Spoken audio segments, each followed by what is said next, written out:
Hi, this is Shay Gauthier and Laura Nevue here to talk to you about the Smart Snacks Initiative. What is the Smart Snacks Initiative? Well, it's under the Healthy Hunger-Free Kids Act of 2010, signed in by Barack Obama. It's regulated by the USDA, and they have their own specific food standards. The USDA stands for the United States Department of Agriculture. The reason that people follow these standards are because they receive government funding if they are part of the National School Lunch Program or the Breakfast Program. Every 3 years, schools are audited. This is effective as of July 1st, 2014, so it will affect summer school. The restricted hours for selling foods that don't meet the standards are 12 a.m. to 30 minutes after the school day ends. Currently in America, obesity is an epidemic, and that's why this act is being put in place. Obesity is a problem with adults, but it starts when you're younger. In 2012, more than one-third of children and adolescents were overweight or obese. In the last 30 years, obesity has doubled in children and quadrupled in adolescents. So there's a lot of talk about standards. So what are these standards? Well, first of all, if you look at the label of food, it has to meet one of these four requirements. It has to be a whole grain rich product, or have a first ingredient be a fruit, vegetable, dairy, or protein, or be a combination food that contains 1/4 cup fruit or vegetable, or have 10% of your daily value of calcium, potassium, vitamin D, or dietary fiber. Along with that, it has to meet all of the following criteria. And there are different criteria for snacks and entrees.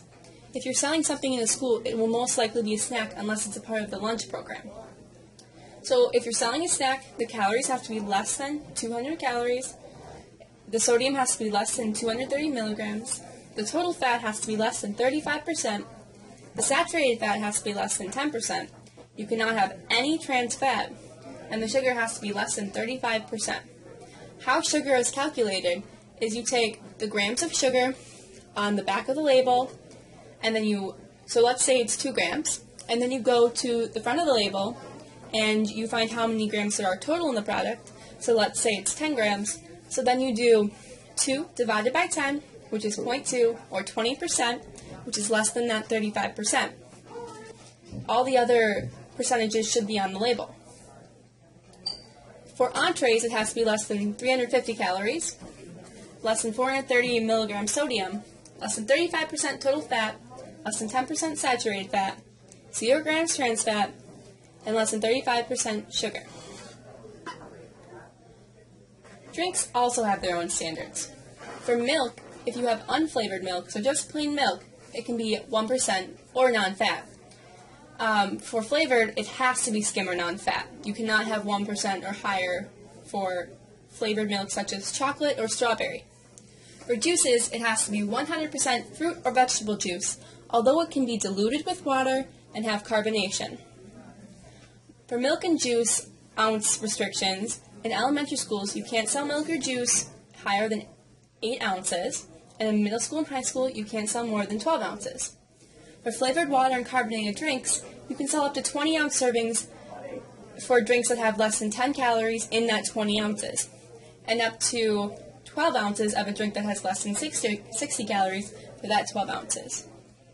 So some new fundraising ideas will be you'll be able to sell trail mix, granola bars or cereal bars, nuts, and some chips. As you see, it says that nuts have an exemption. That exemption is that it can have more fat because there are proteins and the fat is healthy. Not any food that is within these few examples will follow the standards. All foods still have to follow the standards. So you see here a chocolate bar that is sold a lot within our school district right now for different type of fundraisers. The reason why we can't sell these next year is because they meet none of the top 4 criteria. It has 250 calories, which is more than 200, and it has way too much saturated fat to be sold. Those aren't the only restrictions that it doesn't follow. There's many more. As you can see here, there are Doritos. Doritos do work and they can be sold. The reason they can be sold is because the first ingredient is whole corn, which is a vegetable. It is less than 200 calories, less than 230 milligrams of sodium, and it also meets the rest of the standards. Okay, now you see goldfish. So goldfish do meet the standards as well because its first ingredient is whole grain wheat flour, which is whole grain rich. It is less than 200 calories, and it meets the sodium, fats, and sugar standards. Now we're on to exempted fundraisers.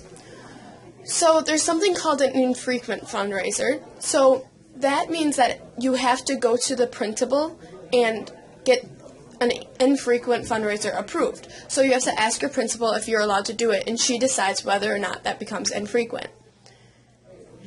Right now, the government is trying to decide what infrequent means. Until that point, it's up to the principal.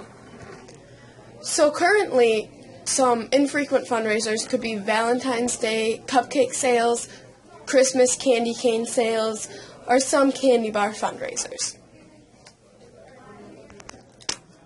Also, there are some fundraisers that you can pre-order the food. For example, if you're going to sell pizzas, you write them down on paper what the people want, and then you can deliver them at any point throughout the day because they are not sold for immediate consumption. Thank you for listening to this presentation. For more information or questions, contact Peggy West or visit the USDA Smart Snacks website.